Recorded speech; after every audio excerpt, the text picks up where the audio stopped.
9, 8, 7, 6, 5, 4, 3, 2, 1. I pledge allegiance to the flag of the United States of America and to the republic for which it stands, one nation, under God, indivisible, with liberty and justice for all. Good afternoon. I'm constitutional attorney Catherine Henry. Welcome to season 2, episode 1 of Restore Freedom Weekly. And of course, we have with us Liberty Lori, but given the constraints of the software we're using to be able to live stream to you today, I have to kick her out just to be able to share the information with you today. And we had a little bit of a technical snafu this morning so far. We had a very short video with you, 6 minutes, that we wanted to share with you as part of today's episode. And we had it all uploaded and ready to go yesterday. And we're struggling with the with the ability to be able to show it to you today. So we may or may not get to that. But I'm going to boot Lori out here in a second, and she's going to see if she could get it back into our software and working properly. With that, and hello to the Liberty Cause. It's nice to see you joining us on YouTube today. I do have a couple of new friends that I met recently this last week at the, what was the official title? I'm not sure. Health Freedom and Information Summit Conference, something like that. I think the word summit was in there. At any rate, all about were the most important words. Yeah, all about health and medical freedom. And it was a great opportunity. I was actually just kind of tagging along with my friend, Maya Hahn, who was a speaker at one of the, or one or two of the presentations throughout the whole week. And she had a booth there for her nonprofit, which is called REACT.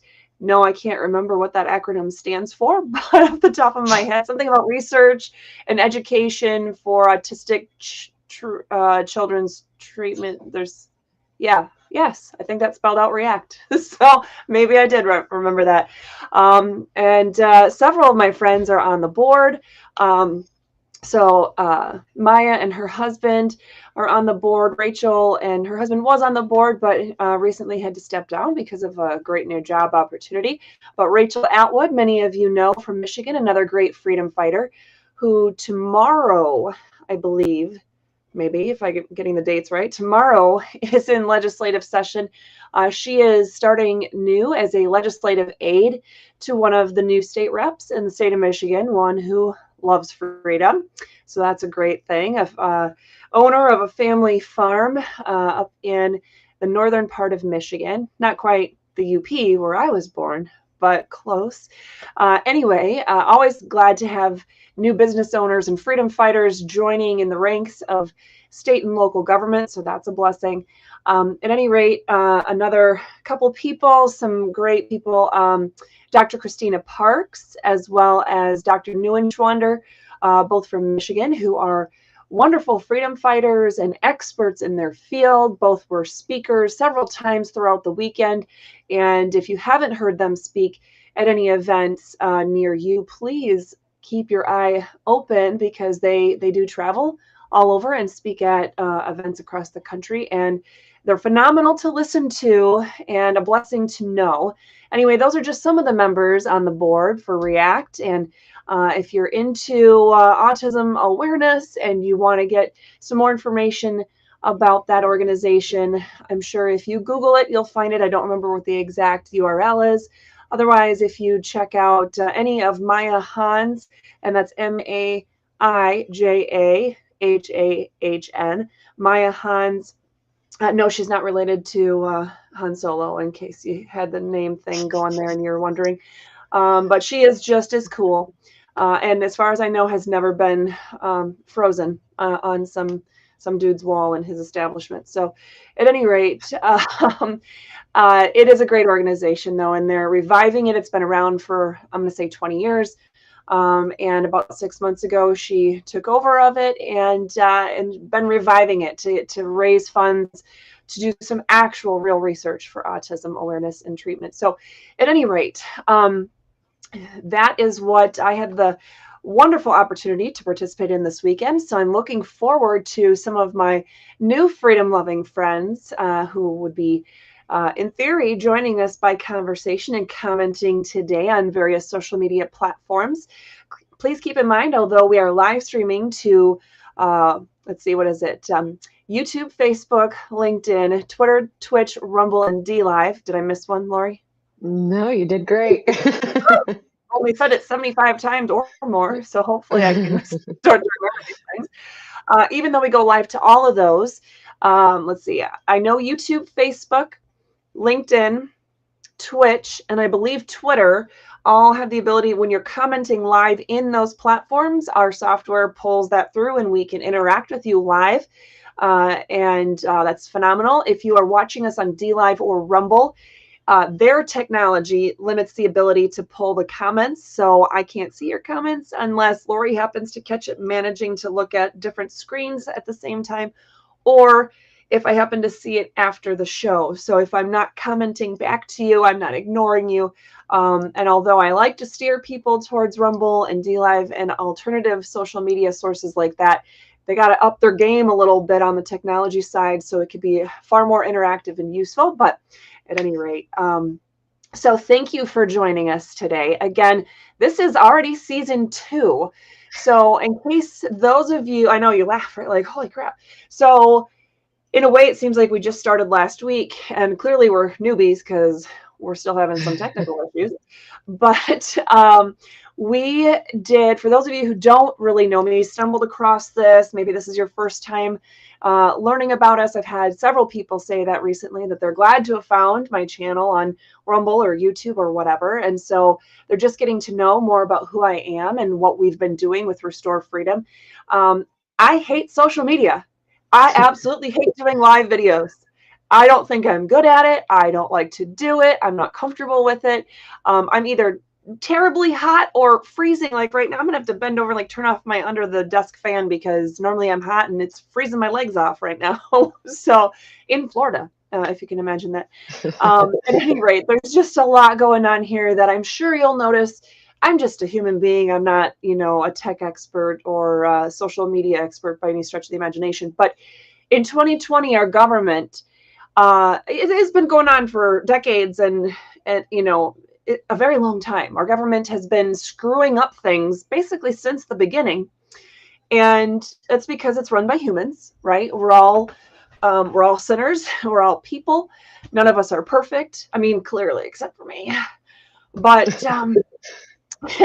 that, of course, I said right after the long string of things I just told you about how I was not perfect. So anyway, but the point is, in 2020, our government started doing things even more blatantly, more in your face about being tyrannical, about not violating our rights, violating the law, violating the Constitution, not giving a crap about the Constitution, acting as though it literally doesn't even exist.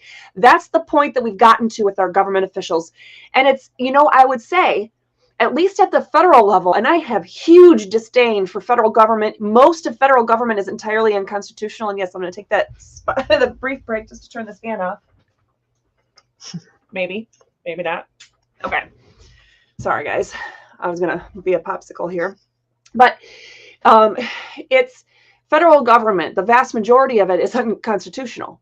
All the federal agencies, there's no constitutional basis for it whatsoever. But anyway, what I can say to you is that when you're talking to federal government employees or if you're talking to your congressman or something like that, at least if you say the word Constitution in general, if the TV is on them, we'll put it that way, if the cameras are rolling, they're not going to like shudder at the word Constitution. They actually are going to act like they know what you're talking about. Even if it's just an act, they're going to at least do that, right? You get to state government and they start feeling like they're more removed from the Constitution, like it has less bearing on their day-to-day jobs. You talk about your local, your city, your county government, township, if you're in a place like Michigan that has township governments or village government. And a lot of them are like, oh, you just said Constitution, and they act like you have 4 eyeballs on your forehead. Literally, it's ridiculous. And even they could even be conservatives or Republican or whatever label you want to throw on that.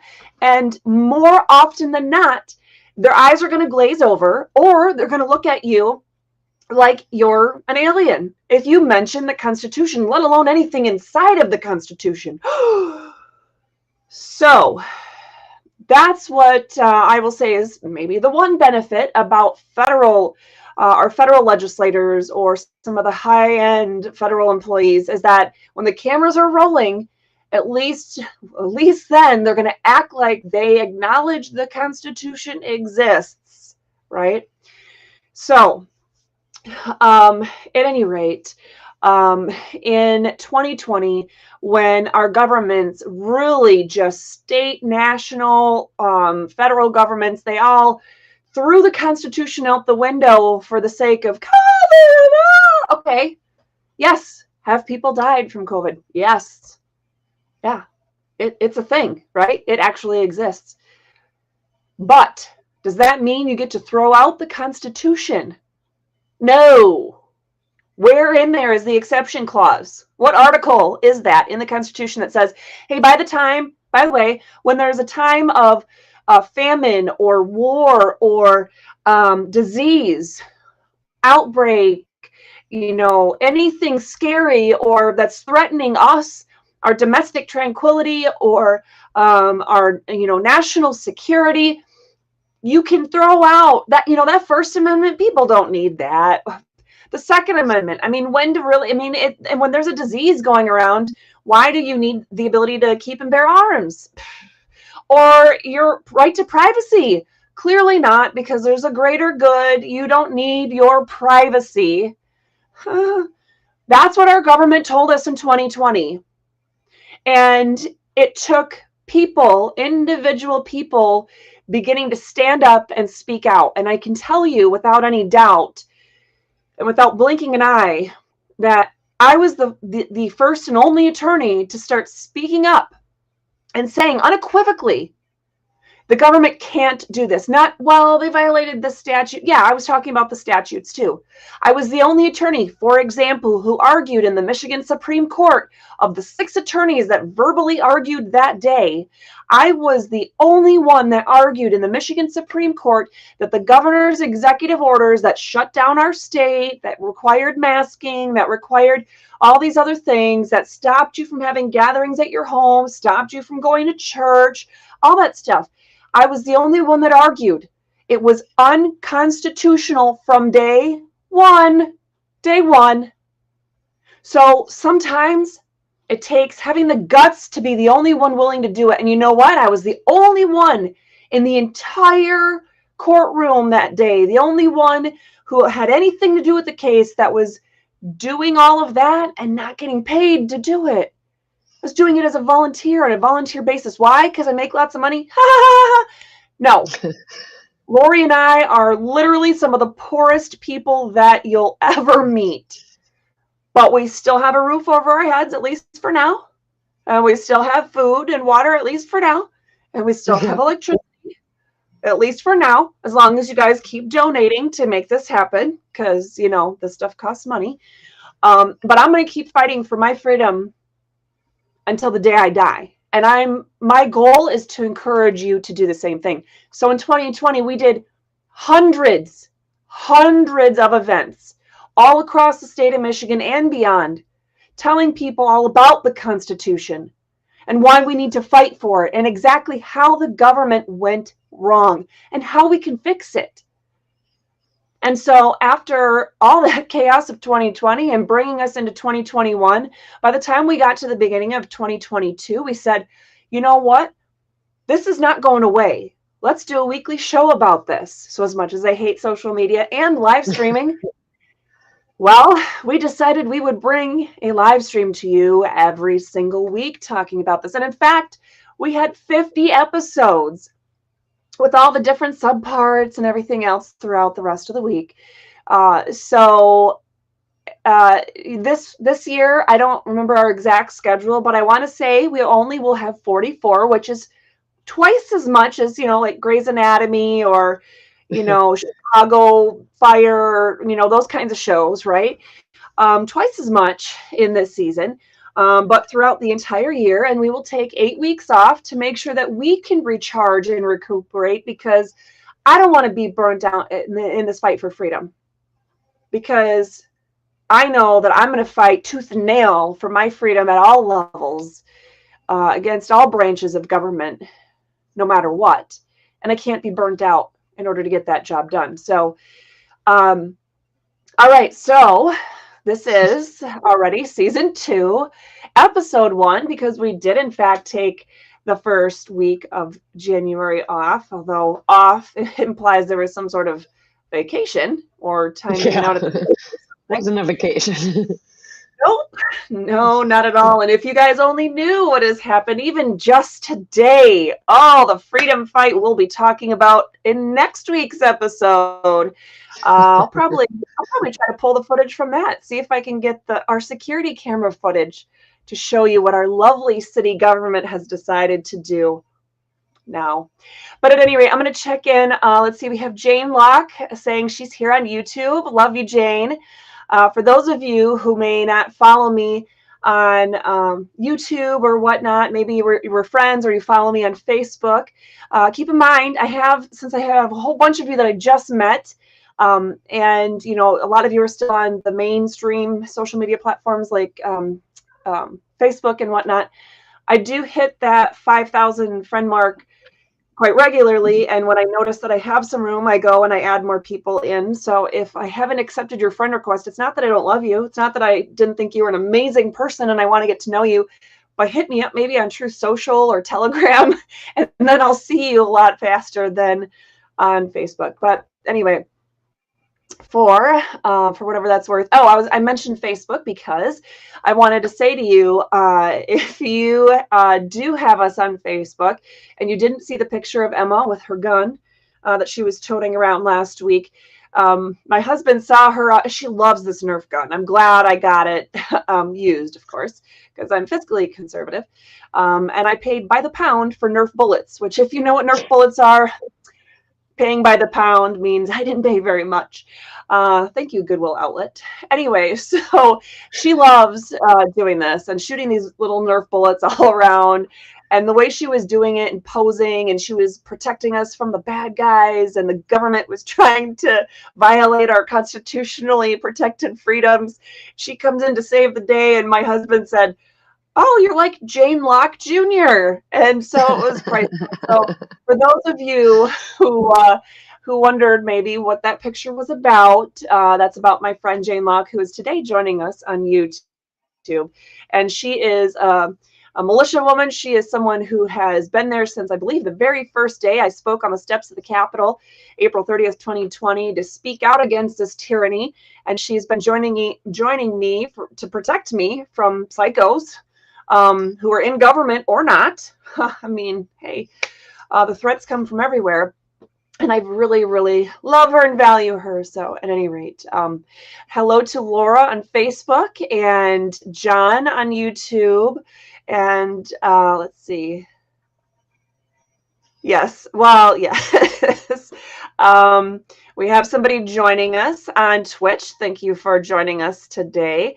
And Tammy Jones, how do we get healthcare if all the doctors and hospitals are still mandating masks? Well, for example, not sure if he's taking new patients, but that doctor I mentioned at the beginning who's on the board of REACT, and quite frankly, on the board of probably 15 other organizations that are all about doing what's right and fighting for our health and freedom, Dr. Neuenschwander from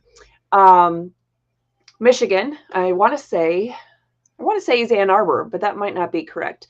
At any rate, if you Google him, he is a phenomenal doctor, and he might be a good starting point for you. Or Dr.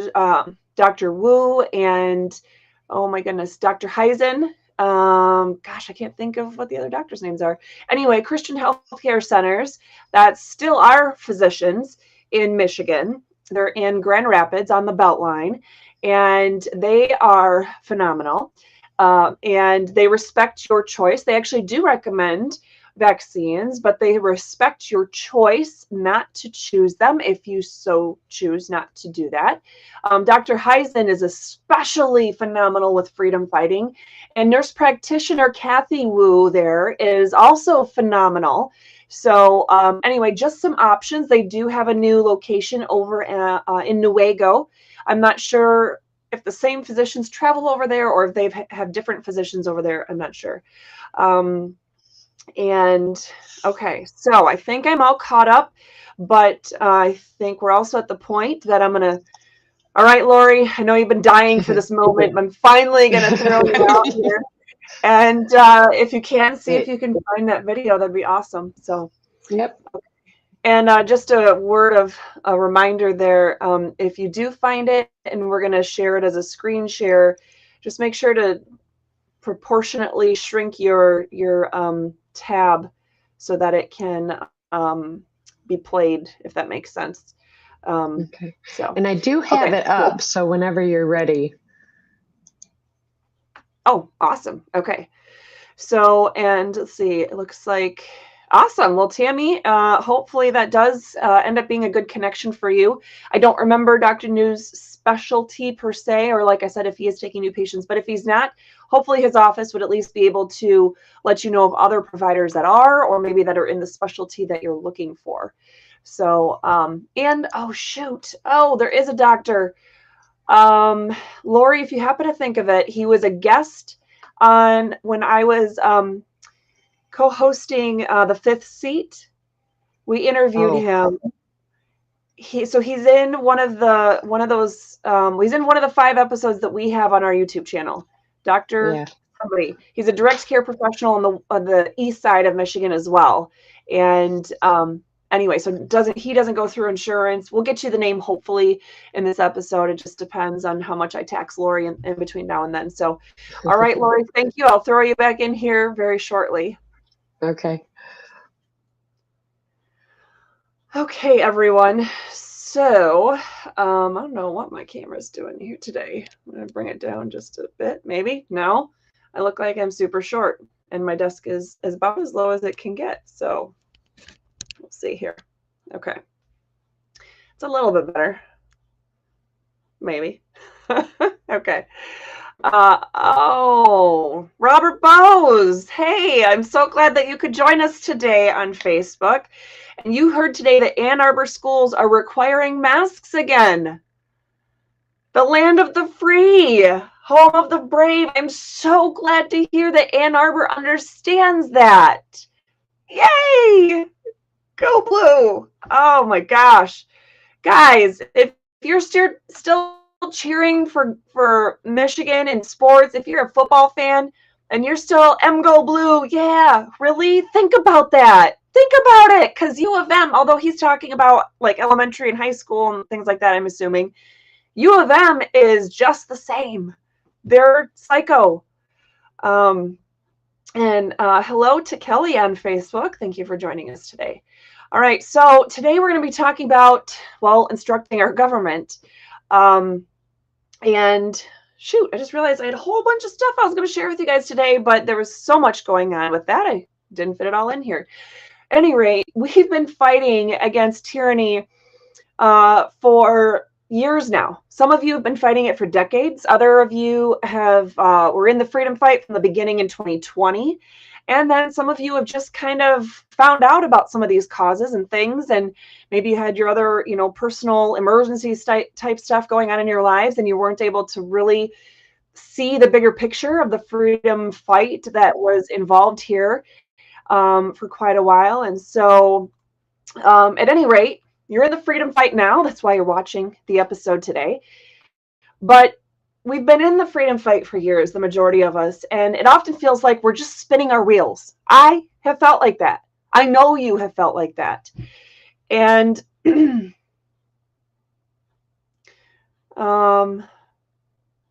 okay, sorry, I'm just checking in on some okay.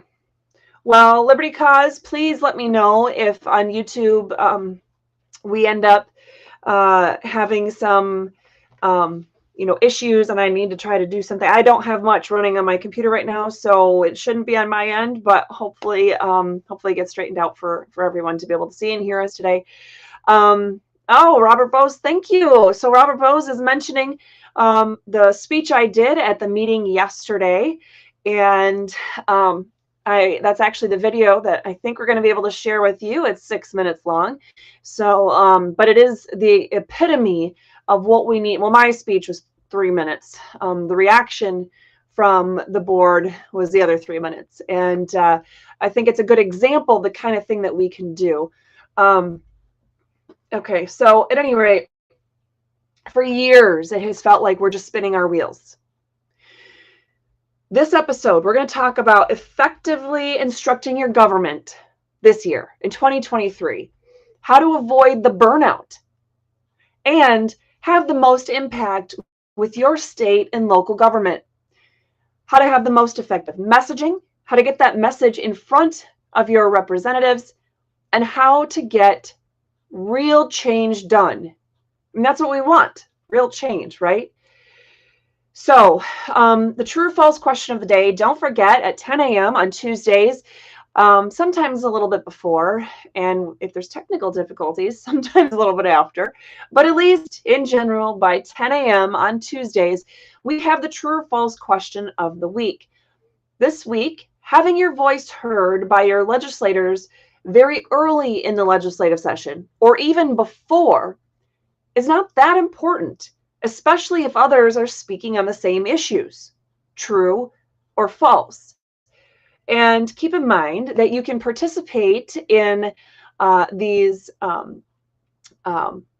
polls on Twitter, Telegram, LinkedIn, Truth Social, YouTube, and there's a post for it on our website. We're trying something new as of today, that we're not doing our own form through our website like we had been last year. But because we had some people participating, but it took a ton of time to be able to do that every week. And we'd rather spend our time engaging with you and informing you in other ways. Speaking of being the most effective with your time in your freedom fight, right? So we're doing it on our end as well. And I'm hearing that it's the video looks a little blocky. I'm not sure what to do about that. I guess if some of you that are already commenting and whatnot, really. Okay. Well, thank you for letting me know, Robert, about the issues that you had on YouTube with us today. I don't know if it's part of the shadow banning that they're doing or what's going on, but if others of you could let me know if we're doing okay on Facebook and the other platforms. Jane, I know that you've been consistently commenting on YouTube. If you could tell us if you're having issues or not. It could just be part of their thing that they do. Which is, the games Facebook was originally playing with us in October of 2020, and when we switched over and started doing YouTube lives. But at any rate, so this week, please make sure to go ahead and answer that question, that true or false question every Tuesday. You have until 10 o'clock tonight, and then at 10 o'clock tonight, we'll post the answer. But the question being, having your voice heard by your legislators very early in the legislative process, or even before, is not that important, because especially if others are speaking on the same issues. So answer true or false to that on Twitter, Telegram, LinkedIn, Truth Social, or YouTube. And we'll come back to that later on. As with every episode, I wouldn't be doing my job if I wasn't helping to hammer home what I'm calling, at least, the basics. So although it's something that if you've been watching me for a while, you've heard me say these things over and over again, I'm hoping that they are becoming, because of my repetition here, second nature to you, so that you can then in turn turn around and share that with other people off the top of your head, and in situations that maybe you didn't know you'd have the opportunity to share this information. Maybe you didn't think you'd have the courage to stand up and speak at a public meeting, or wow, I thought I had that whole thing turned off on my phone. Okay, so I guess it is on our end. That was actually my husband. He's one of the exceptions to the do not disturb rule. So I do have do not disturb on my phone, but he's telling us that, telling me that it's on Rumble too, that we're having some issues with the video being blocky. But he's saying he doesn't know how to fix it because we have this computer as the primary source. Nothing else essentially is using the Wi-Fi during our show here today. So at any rate, I'm sorry to those of you who are having some issues in seeing, hopefully not hearing the presentation today, but it is something that if it turns out that you aren't able to catch the rest of it or whatever, you are able to watch it later. And also check us out on any of the podcasting platforms, Podbean, the Google Podcasts, Stitcher, iHeartRadio, Apple Podcasts, all of that, Audible, yada yada, Radio Public. Our episodes are on there as well. They just get posted on there later on in the day. So at any rate, okay. So I'm also being told that everything is good for some people on YouTube. They're able to see it just fine, but every now and then there's an occasional R2D2 thing happening for a second or two. So who knows? Robert Bowe says everything was good on Rumble. So I think I'm being shadow banned on, quite frankly, on all the platforms and even on Rumble, which is sad. But at any rate, and thanks for Jeff and Robert for giving me that feedback on how it's going on Facebook as well. And Lori, I'm assuming you know that if there's ever something you need to feel like pop in, interject, you're going to throw yourself back on a stream because I can't, even if you're going like this to have me pull you back in, I wouldn't necessarily catch that. So, okay. I saw you nodding. So anyway, keeping Lori backstage there in the timeout corner. No, I'm just kidding. So anyway, the basics, right? Governments are instituted to protect our God-given rights. Yep. You don't see the words separation of church and state in the Constitution because that doesn't exist. What you do see, though, is a very clear acknowledgement and indication that we get our blessings of God. We get our blessings of liberty from God. And that's an undeniable truth that's acknowledged at the U.S. level and at the state levels in your state preamble to the Constitution, the U.S. Constitution preamble, the Declaration of Independence. And of course, I've done this, explored this topic in full detail in other aspects. And so I don't go over all of that in each episode other than just to remind you. So again, we get our rights from God, not the government. When people talk about our constitutional rights, okay, if you have very few characters, you're trying to do a tweet on Twitter and you only have 280 characters and you have a really good message, but you need to try, okay, maybe, you talk about your constitutional rights, but it's better to say your constitutionally protected rights. They're God-given liberties that are protected by the Constitution. The government doesn't give us rights. They may give us procedural rights on how to implement a God-given liberty. So that might happen, right? But just remember that above all else, government has no rights. There's no states' rights. Reread that 10th Amendment. Reread the 9th Amendment right after you read the 10th Amendment. Government has no rights. State government, local government, federal government, they have no rights. Government, in fact, only has those powers which we specifically delegate to it. We, the people, created our Constitution and therefore our very form of government. And the U.S. Constitution is the supreme law of the land. So no federal law, no state law, no state constitutional provision, no court order, no local, municipal ordinance, nothing. No government action can violate or be repugnant to the Constitution of the United States. If it does violate the Constitution of the United States, if it is repugnant to the Constitution, it's void on its face. It's as though it never even existed. And I'm going to have to remind my local government officials of this very important and basic fact, as they have instituted proceedings against us and continued to violate state law and the Constitution in the process. So, what does all this mean? Government cannot act at all unless there is a specific power granted by the Constitution. Government is prohibited from doing anything that violates the state or federal constitutions, and every government official is sworn to an oath to uphold the U.S., and if they're a state or local employee, the state constitutions. Well, that's weird.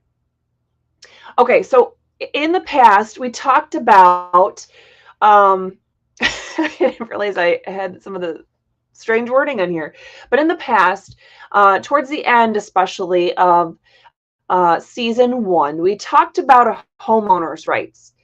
We talked about different parts of the Constitution through that lens of, what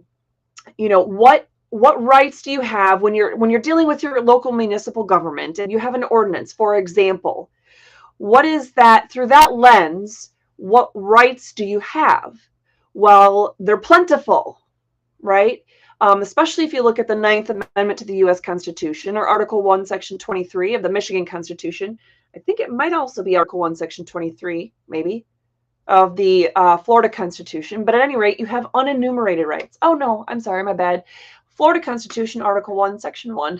I have it right here on the sheet in front of me.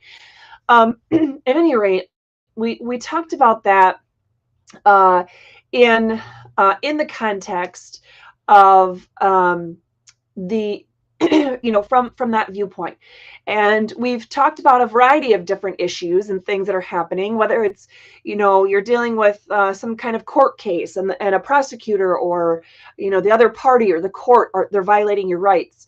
What rights do you really have, what to pay attention for, and how to fight for your rights. We've talked about various kinds of examples and what to look for, and what constitutionally protected liberties that you do in fact have. That's one of the biggest questions I ever get, is how do I say to them that I have the right to do X, Y, Z? Well, first thing you need to do is read your Constitution. Read the U.S. Constitution, and then read the state constitution. Keeping in mind, if something in your state constitution, such as the language that was just passed in Prop 3 in Michigan, violates the U.S. Constitution, such as everything in Prop 3 that just passed in the state of Michigan, then that is actually void on its face. But of course, it becomes a big battle logistically, right? It's how to put that issue to bed when they're in the wrong. So, at any rate, well, yeah, we have the right to privacy as well, but that's another issue, Liberty Cause. Okay, so let's see. And hello to all the rest of you that are joining us on YouTube and the other platforms. Thank you for coming in today. So what is one of the best ways? Again, I'm going to go back here to, okay. So this is our roadmap for today, right? So we're going to talk about avoiding the burnout and having the most impact. And once we get past the avoiding the burnout, we need to talk about having the most effective messaging. Well, on that first point of avoiding the burnout is actually that the strategies and things you need to do that is also what leads to you having the most effective messaging. Not just because you're not burnt out, but because of if you're getting overwhelmed by all the things that you're trying to fight for and work hard for in your life and in this freedom fight, then the people that you're trying to give these messages to are also going to be, their ears are going to get burnt out and listening to it and trying to understand it, even if they're actually trying to understand what your message is. Certainly, if they're not super willing participants, then they're going to tune out long before you've gotten to the end of your point, right? So, what is the thing? What is the one strategy? I talked about this, I believe it was in week 50. I did a way to get involved challenge video, which we have switched to primarily just doing a way to get involved challenge post that we share with you on all of our social media platforms. But this last one I felt was so important, and wanting to give you that, lead into 2023, especially as you might have been getting closer to New Year's and thinking about any New Year's resolutions that you would have. I wanted you to have this in the forefront of your mind in going into the freedom fight in 2023. And it's as simple as this: 3 for 2023. Pick 3 of your most important, sacred, timely freedom fighting topics for 2023. Should you have to give up on any of your liberty that is given to you by God and guaranteed by the Constitution? Absolutely not. Which is why I have felt burnt out, well, pretty much the whole time I've been in the freedom fight, because it's overwhelming. They violate our rights to free speech. In fact, I'm going to pull up the list here so that I could share that with you as well. But I was thinking of all the things that we've been fighting for. I mean, I've been fighting in the freedom fight before COVID started, but then even as COVID started, and the amount of ways that they just come at you and just try to mandate everything in your life and prohibit you from doing this and mandate you to do that and everything in between. It's overwhelming. But let's look at what some of these topics are. Well, we have medical freedom in general, just the concept of being able to decide your own medical courses of treatment, right? Are you going to be masked? Are you going to receive experimental gene therapy? Are you going to, whatever the next thing is, right? Constitutional carry, open and concealed. Michigan, Florida, quite frankly, most of the states get it wrong. But what does that entail, right? The Second Amendment types of issues, right to life, especially with the Dobbs decision coming down, it only did half the job. And, well, let's just give it the positive spin. It did half the job. It said the U.S. Constitution does not guarantee you a right to an abortion, that there is no constitutionally protected right to an abortion. What they fell far short on is acknowledging that literally the right to life, such as in the right to life, liberty, and property, the right to life is in there not once, but twice. And not to mention as a foundation of all the other rights, as it was put right into the Declaration of Independence. They're inalienable rights. Your right to life, that's the start of it all. If you don't have the right to life, none of the other rights will follow. So at any rate, that is a big issue in every state. No matter how good you think your state is currently set up to protect life, it's an issue that needs to be fought at the state and national levels. Right to property, your general property rights to use your own property as you see fit, and that comes in a variety of examples. But having your business shut down because of COVID closures or something, that's just one example. Municipal ordinances on how to use your property, or having to get permits and pay fees just to remodel your house or put up a shed or something of that nature. Governmental accountability, that encompasses governmental immunity. Does it really exist? If so, what is the extent of that immunity? Public official accountability, individuals who step outside of the bounds of their constitutional authority, getting them to be held personally responsible. Parental freedom. I mean, we're hearing about topics about drag queens in schools and, the rights of parents to homeschool without restrictions or mandates or any interference by government whatsoever. Of course, issues of free press and free speech. What about things like law enforcement officers not knowing the law, but out there enforcing it anyway, making arrests without having a clue as to what the law or the Constitution even says? If you're a law enforcement officer and the supreme law of the land is the U.S. Constitution, even if you don't know any of the state statutes, shouldn't you at least know the Constitution? I would think so. Your right to petition government. So many people have had the right to petition their government set aside, minimized, extinguished. When you have governments that are appearing by Zoom only. They're no longer holding, like a local city council meeting. If they're no longer holding their meetings in person and they're keeping the people at an arm's length and doing things by Zoom only, or perhaps even just, streaming things to YouTube where you can't even verbally try to, raise your hand and participate in some way, totally unconstitutional. Our unenumerated rights, I touched on those earlier, but that is a huge catch-all, and it's in our favor, not the government's. The reserved powers of the people. You have people worried about, just in general, the government overextending the exercise of their power. Even if you can't think of a particular personal freedom that is being infringed upon, you could still have the government stepping outside of the bounds of the authority that it is given in the Constitution and exercising powers that it was not constitutionally given. And so some of the freedom fighters that have been in the fight for a little bit longer have been focusing heavily on that. And that's a huge issue all by itself.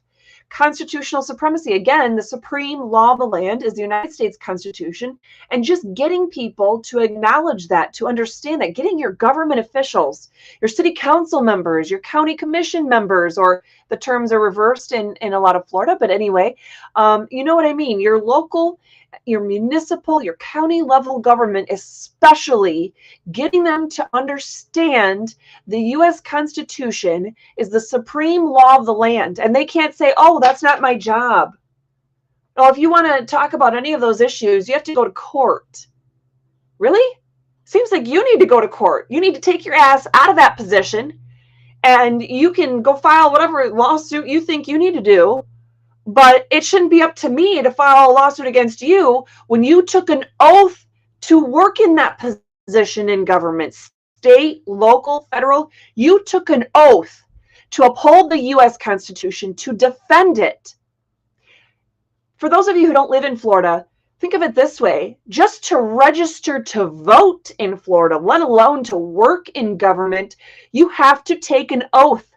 You have to take the constitutional oath to support and defend and protect the Constitution of the United States of America and the Constitution of the state of Florida. So all these people saying, oh, well, that's not my department. I don't know.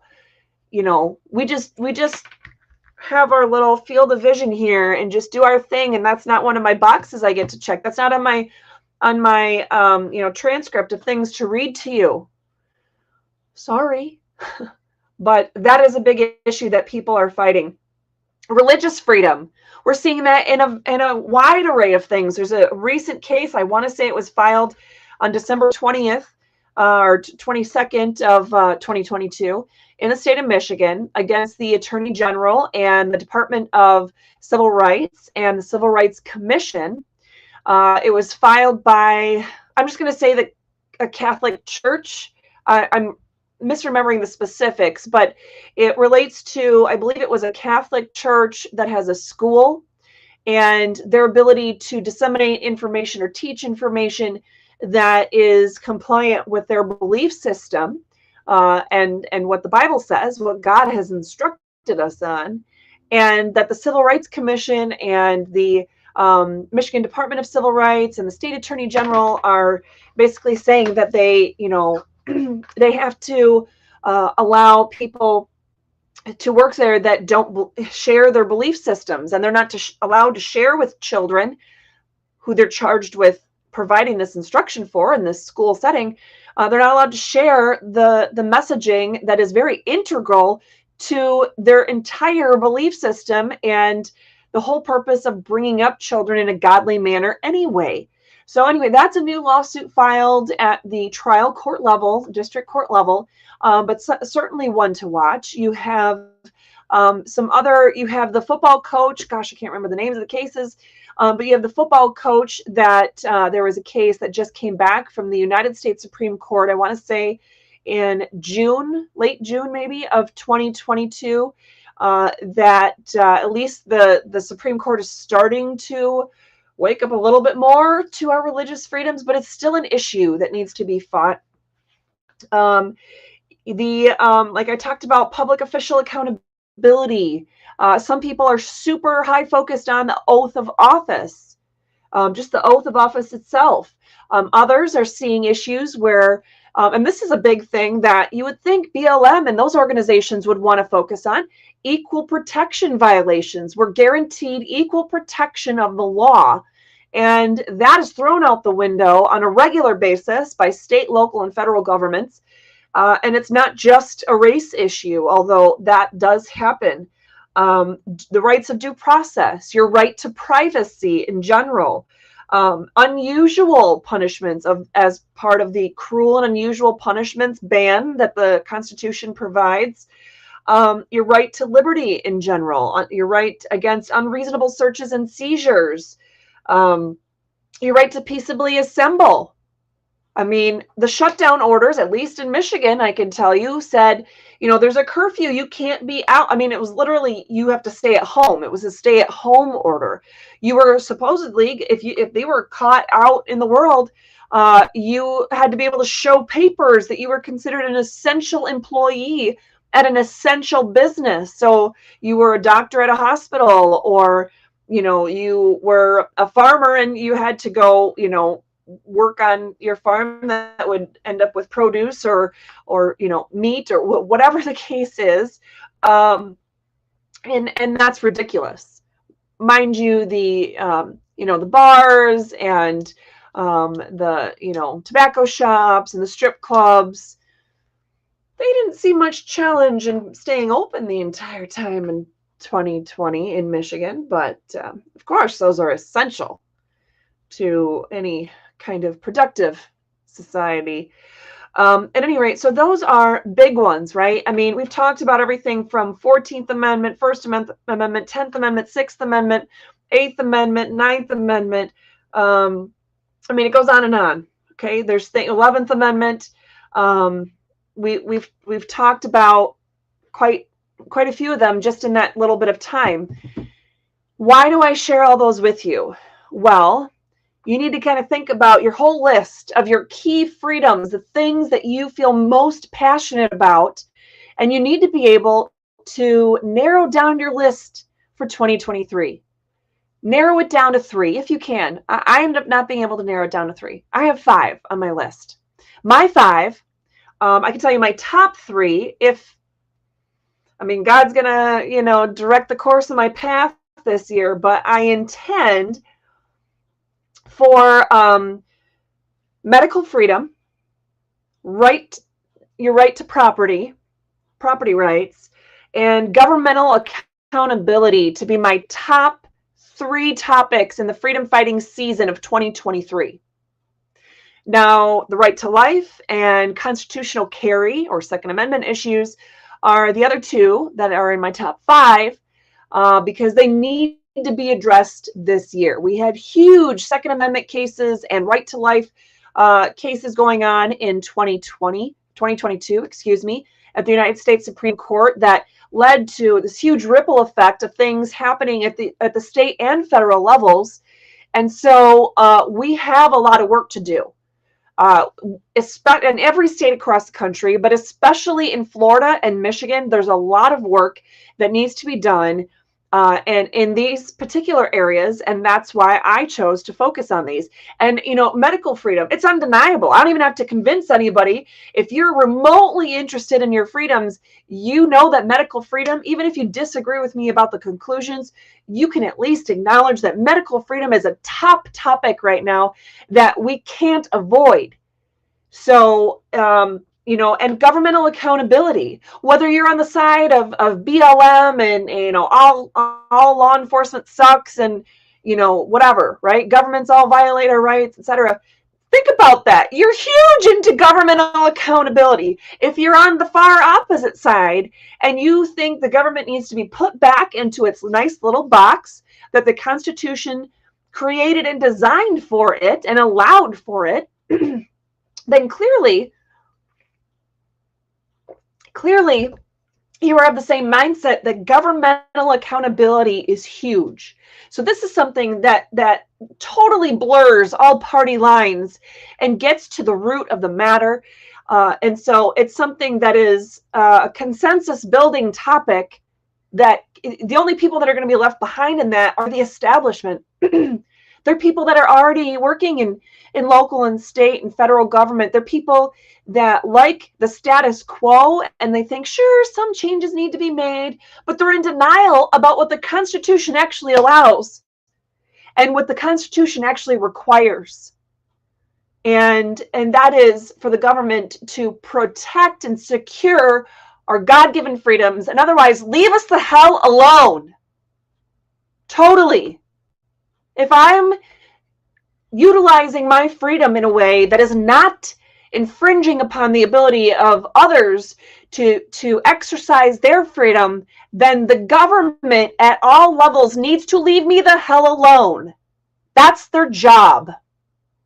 If somebody else is infringing upon my right to exercise my own liberties, then their job is to help step in and secure that we can all exercise our liberties and that my liberty interests are not being infringed upon.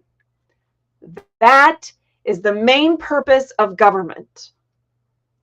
So again, it's the establishment. Those are the only people that are left behind in that train of thought. So, and the right to property, again, guys, think about it. Whether it's you have a business that is impacted by shutdown or masking orders or, vaccine passport issues, whether you just simply own a piece of property, no matter how big or small, and your government wants to use eminent domain. They want to control your property. Literally, they want as a taking. They're trying to take it and use it for some sort of public purpose. Maybe they are simply over-regulating the use of your property and not allowing you to do as you see fit on your property.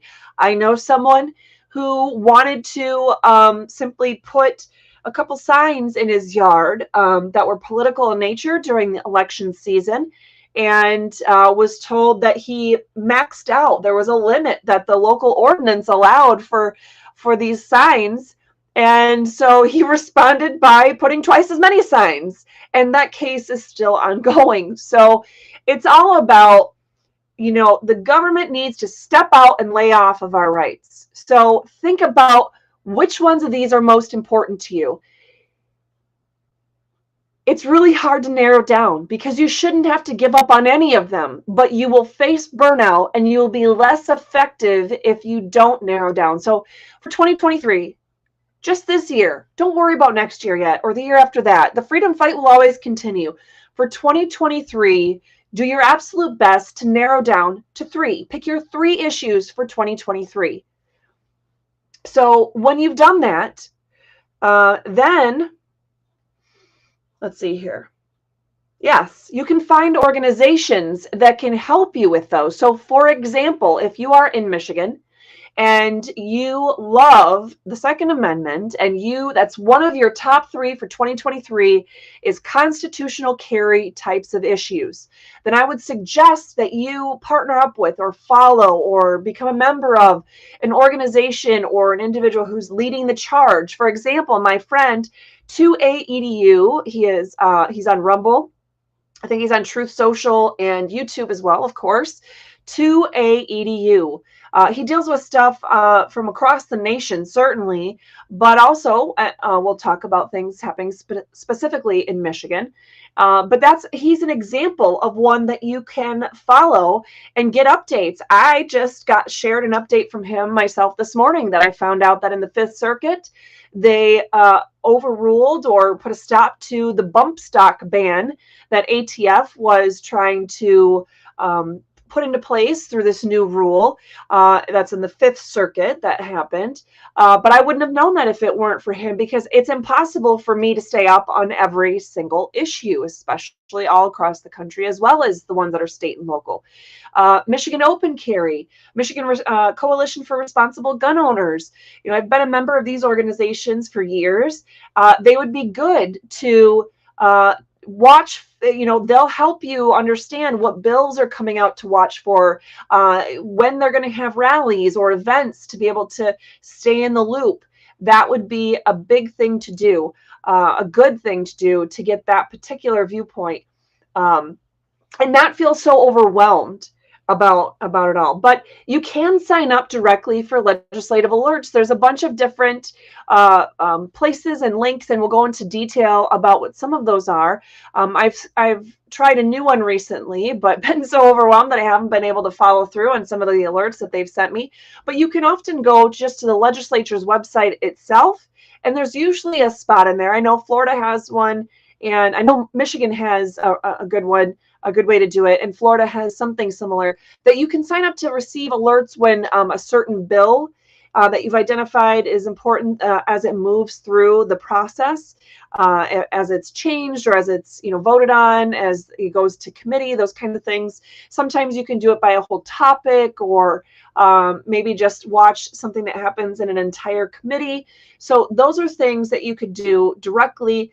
Sometimes it does get a little bit more overwhelming, which is why I suggest that you might follow, certain organizations. For the medical freedom side, you have organizations like Michigan for Vaccine Choice is one that you might want to follow on the medical freedom side in Michigan.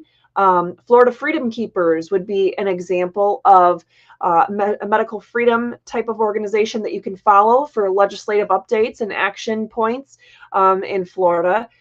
Again, there are places like this, Moms for Liberty. Some of these great organizations are ones that you can follow and look for ways to get involved, as well as look for updates on, hey, maybe there's a new case that they're sharing. I tend to notice that's a little bit less likely. Not too many attorneys are involved in that, but you do get more legislative updates on those particular issues. And then if you're following like the Telegram chat or something like that, you'll be able to see a little bit more back and forth and discussion on some of those important topics, and be able to decide what you're going to jump in on and use in your own fight for freedom. So your message is very important. You need to have effective messaging. Otherwise, you're just spinning your wheels. So if you've been able to hone down your main freedom fighting topics to 3 for 2023, then when you go to your local city council meeting or a legislative delegation meeting, that's something that happens in Florida, you go to coffee hours that your legislative team has, say, for example, in Michigan, and whatever the scenario is, you're able, if you've narrowed down those 3 topics, then you're able to, that's the first step in narrow down and having the more effective messaging. So what do you need to do? Well, you need to tell them what is it that's the concern. So for example, the Second Amendment issues, let me just pull up what I was sharing with my legislative delegation just yesterday. Now, those of you who happen to see the video didn't actually get to hear the specifics of what I'm asking them to do, because I chose to spend my 3 minutes of time to tell them why these issues are so important on a bigger, taking a step back at it and thinking of it that way. Okay, so constitutional carry. So I took a step back and I'm trying to think, what's the best way, if I was a legislator, what's the best way for me to receive this information and truly have a chance, especially if I happen to be receiving dozens or hundreds or even thousands of people reaching out, what can I do to make my message effective? So I think we've shared this, but maybe not. If not, we'll share it. Maybe we'll share it on Friday. Maybe that'll be one of the freedom fighting tools for this week. But I started off, make sure I'm doing this right here. I gave them a clickable table of contents with what I'm talking about. And first, what is needed this legislative session? That's the first thing I put on here. And then I gave them right to life, medical freedom, constitutional carry, government and public official accountability. So again, I had 4 that I talked about here, but they're very important things that I felt could and should be addressed. And here, Governor DeSantis has already talked about some of these very issues being his top priority in this legislative session. So I'm going to capitalize on that. I'm going to say, hey, the governor wants it. He's already directing you to think about these things. Let's get it done. What is important? These issues are important. Again, try to limit it to 3. I was frustrated with myself that I couldn't do that, but the more you can do that, limit it to 3, the better you are. Why are these bills needed? Okay, so You want the what, and let's be as specific as possible. So I told them in the what section, I don't know if you guys can see this, but it's just this small thing right here, the right to life. I literally said a bill is needed prohibiting all abortions at every stage of pregnancy except to prevent the death of the pregnant woman, and repealing all other laws that conflict with this bill. That's literally language that they could pull and put into a bill, no matter what state you're in. So if you want to copy this, if you don't already have it from me, then look for it this week, then we'll share it. Feel free, copy it, use it in your own legislative delegation meetings or your own coffee hours with your state rep, or in other settings. So medical freedom. How long is that? Not very long. So again, it starts here, and then I give them the brief introduction, and then I have the language itself right here that continues just for a little bit on the top of the next page. Okay, so I gave them the language in case you're looking at what that would look like. This was my example for medical freedom. A bill is needed acknowledging that concerns over public health cannot ever override individual medical freedom.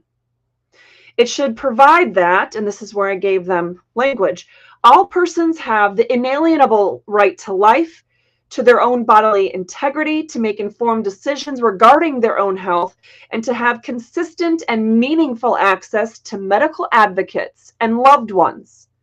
Still a very hot topic in Michigan and beyond, which cannot be infringed upon or denied by healthcare individuals or organizations. No person, organization, or government entity shall interfere with any of these rights, nor impose any requirements for unwanted medical observations, testing, treatment, vaccination, wearing of PPE, health records disclosures, isolations, and the like. This addresses all those things that several of you were commenting on at the beginning. Any and all current laws, policies, procedures, or regulations which interfere with the unfettered exercise of these rights are hereby repealed. Now, I know of some that interfere. These are certainly not all of them in Florida, but I put some of these in here. So I said, this includes, but is not limited to, all or portions of Florida Statute 381.003, 381.00315, 381.00317, 768.381, 381.00316, 408.823, etc. I gave them some clear examples. So it's serving multiple purposes. It's giving them something to actually look at and see how these specific rights are violated, but so helping to sink into the mindset and change their whole frame of mind. But it's literally laying out, this is actually in the language of things that would get repealed. I gave them language. I made it easy for them.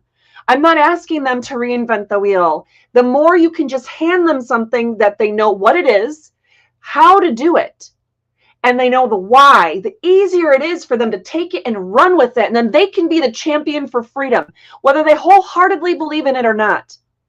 Now, perhaps they're just going to be somebody that eventually signs on to it. Maybe you get a sponsor and you just need to go around lobbying for support.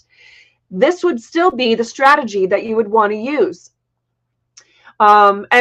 Sorry, there's one sentence I didn't read here that I also put in there, and this would be part of that bill.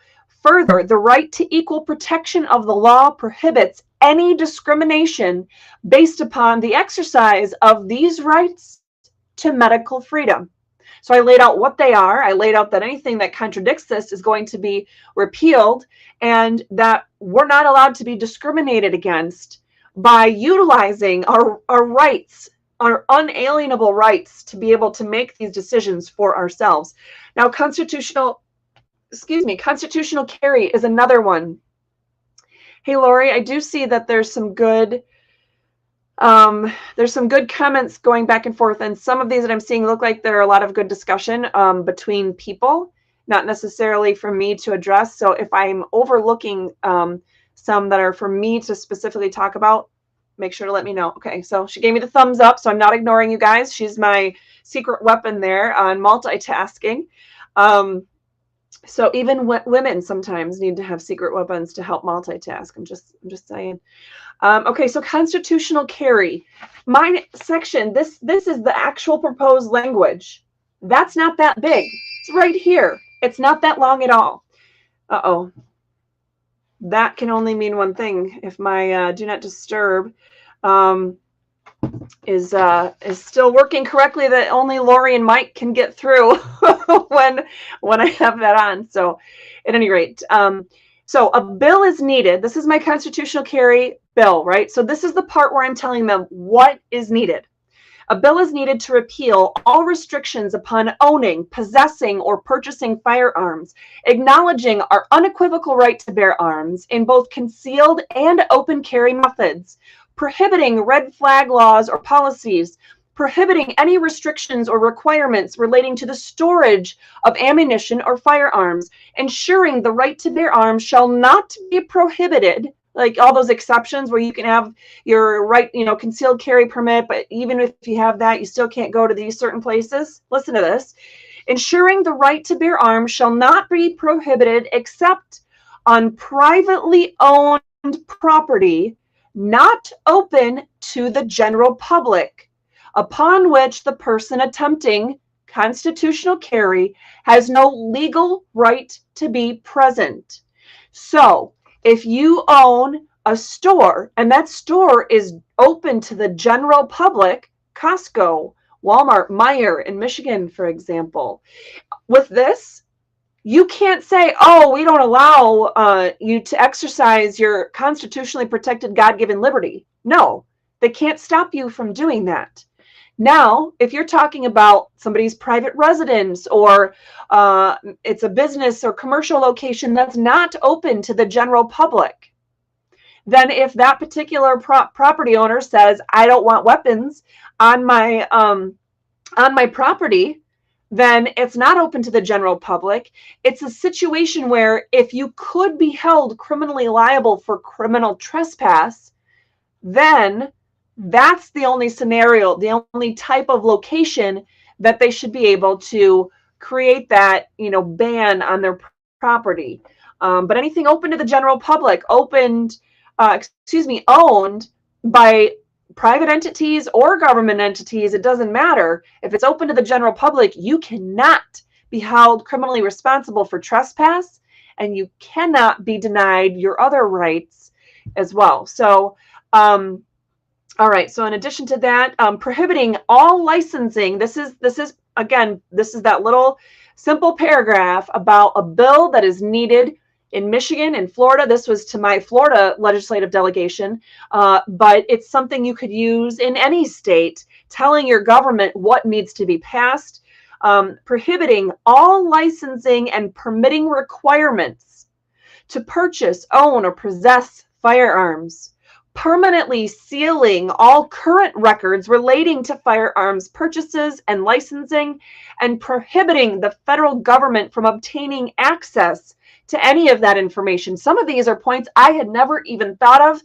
Luckily, I turned to my friends like 2A and Tommy O'Brien, who is my instructor. He's a member of the Michigan Coalition for Responsible Gun Owners.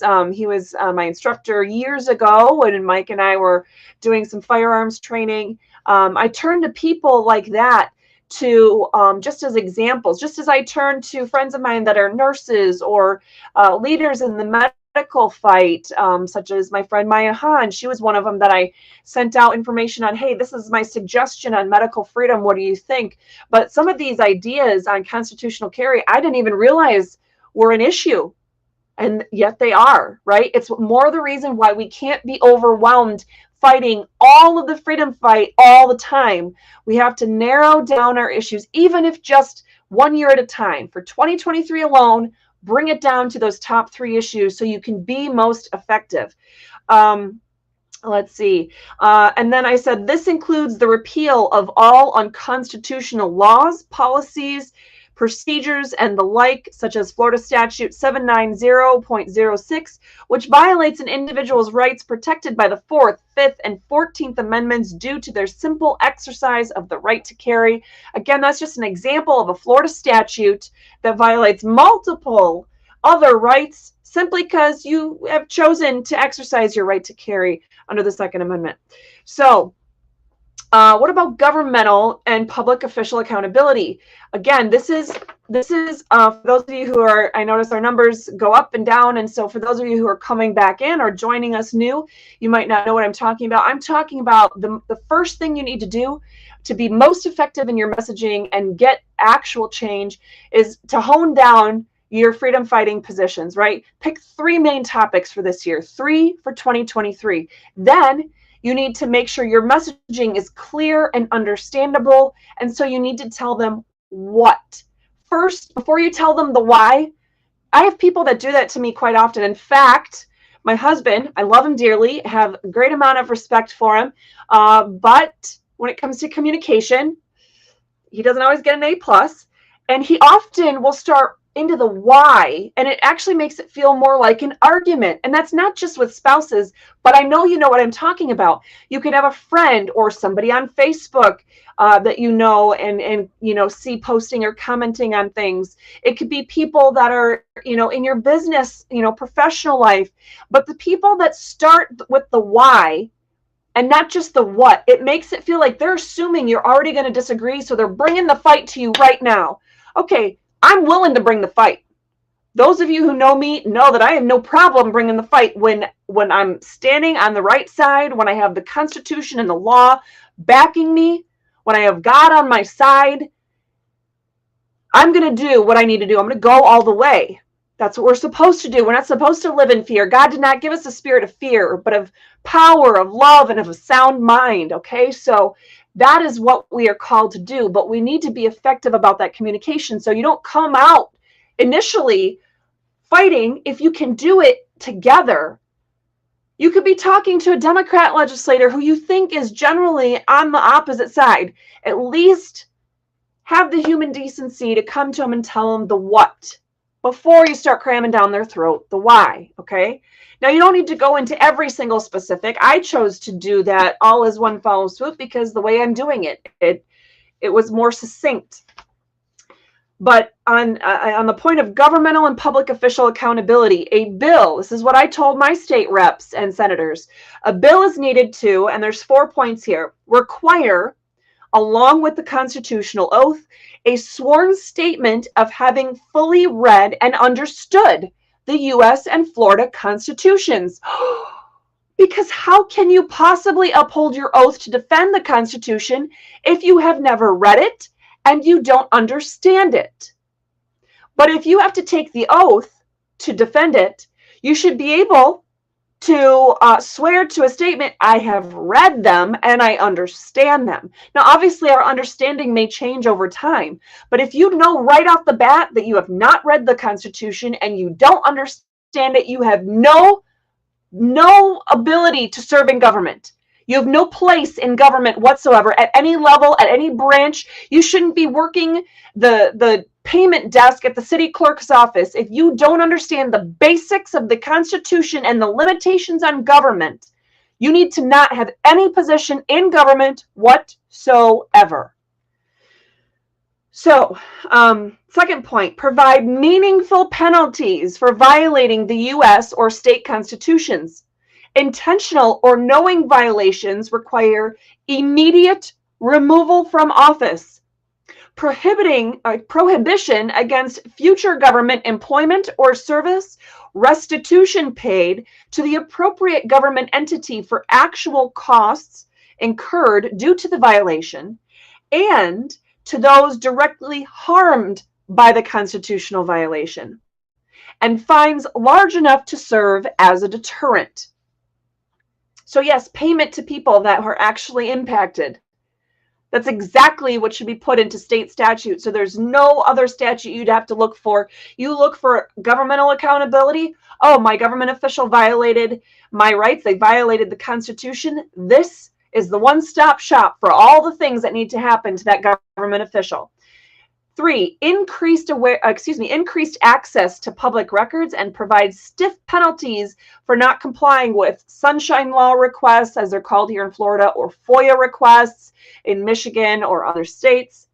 And 4th, acknowledging the legal standing, this is what the 4th piece of this bill that would be needed, acknowledging the legal standing of individuals seeking redress for constitutional and or legal violations of government employees and officers. One of the biggest challenges that people have when they try to take these cases to court, whether they have attorneys or whether they're doing it on their own, pro se or in pro per as the terms are called. One of the biggest challenges is people are being thrown out where the court says, you don't have standing. Yeah, if your government is violating your rights, if your government is doing something outside of the scope of what the Constitution allows, you should have standing. It is a government of the people, by the people, and for the people. The Constitution starts with the words, we the people. So those are the what that I was asking for. Once I have them there, as you could see on the table of contents, then I went into the why these bills are needed, okay?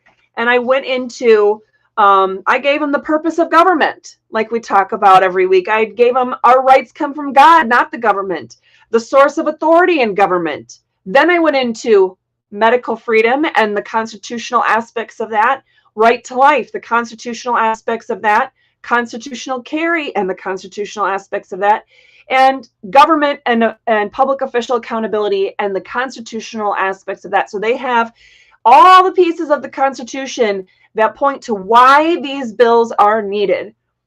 And then I rounded off that discussion with what the oath of office is not. And if you heard my speech yesterday, if you saw that video, it's something I was going to play for you today. We may have time, we may not. It's already way over the time that I always intend to go for these episodes. But I encourage you to find that video. Lori, have you been able, can you put at least the link for that video in the comments here? Thank you. And hopefully we're able to get it out to all of them. And it looks like for some reason on my end, when I comment, it's not going to go to Facebook or LinkedIn. So I'm not sure what that's about, but if we can make sure to share that out so anybody watching on any of those platforms can see that. So at any rate, I'm trying to see if there's any, shoot. My friend Jane on YouTube is saying, telling me to shush because I'm giving away our secret. I'm not sure what secret that is. So I'm a very open book and it's all about the Constitution. And that's what I've been talking about mostly here. So at any rate, the link that Lori is starting to share on the platforms, I see it went out to YouTube. I'm not sure if it's out yet to the other platforms, is is the link for the speech for yesterday. And of course, the Liberty Cause heard the speech yesterday. He was wonderful in joining me yesterday. If it weren't for him, I actually wouldn't have it recorded. So I appreciate that because I couldn't be in two places at once. And Lori used to do a lot of the recording, as did Mike, but Mike's at work and he's the only person making money in our house these days. And Lori's in Michigan. Like, seriously, Lori, come on now, just come down to Florida. At any rate, so I rely on my other freedom-minded friends to help me with things like that. So please make sure that you're doing that. So as far as having the most effective messaging, tell them what, tell them why. Now, maybe you give them a story. So maybe you tell them what is needed. Then you tell them the why. So you might say, if it's not obvious, what I was talking about, I think is certainly obvious, but maybe you need to give them an explanation, because there were some requests yesterday at this legislative delegation meeting I was at where people were getting up there and they were giving stories about something because they started to say why a certain thing is needed. You know, we need to do this. And I'm thinking, why? What relevance does that have? And then they would explain their story and it would make more sense. So sometimes that is needed. But so you start with the what, you might have to go into the why, but then you go into the support, which I called the why. But in my version, it's talking about why the Constitution says it's necessary, for example. Anyway, then you go into the how. Now for me, the why, the support, the how, that was all, I tried to make that as succinct as possible. But how can it be done? And I gave the what and the how as part of one thing. A bill is needed that will do this. And then that was actually the language. Now, some of you, especially people who are not attorneys, might struggle with how you want to word that. First of all, we're going to share my materials that I submitted to my legislative delegation with you this week, especially if you're in Florida. Please copy, paste, share all over, no matter what organization you're in. This is something we need to have done. Now, if you're in another state, I don't know if you noticed, but most of that language, the vast majority of the language, is something that's applicable in every single state. And there's support from the U.S. Constitution, not just the state constitution, on those topics. So at the least, what you would need to do, or at the most, I guess, worst case scenario is if you're in another state, if you're in Wyoming, and I have no idea what the Constitution of the state of Wyoming says, if you think you need some of these very points, you can copy and paste that. You might cross off some of the examples I had put in here of different Florida statutes that would be repealed from that, because I still have the language that all conflicting statutes would be hereby repealed. So you're covered in submitting them a language example. But then when it comes to the discussion part, and I was telling them why in the Constitution is this needed, you might just have to look at yours. Wherever I talk about the Florida Constitution, you look at your state constitution. Get right in there. Don't think, well, I'm not a constitutional attorney. I don't know how to do that. I don't know how to read that. Start with the table of contents. And then each section typically has a more broken down table of contents after that, and read every single heading in your whole Constitution, highlighting the ones that you think might be relevant to the topic you're talking about, and then read all those. You can do it. It doesn't take an attorney to read the Constitution. It doesn't take a public official. It doesn't take a judge to tell you what the Constitution says. It takes we, the American people, to read it, and read it regularly, and know it frontward and backwards, so that we know our rights, we know the limitations on government that are in there, and we can put them back in place at every single possible opportunity. That's the only way we'll get this done, is doing this together and not relying on attorneys or court cases to fix it all. So as far as getting that message in front of your representatives, I've already taken up so much of your time. We may expand this into later episodes shortly in next week or in this month or whatnot.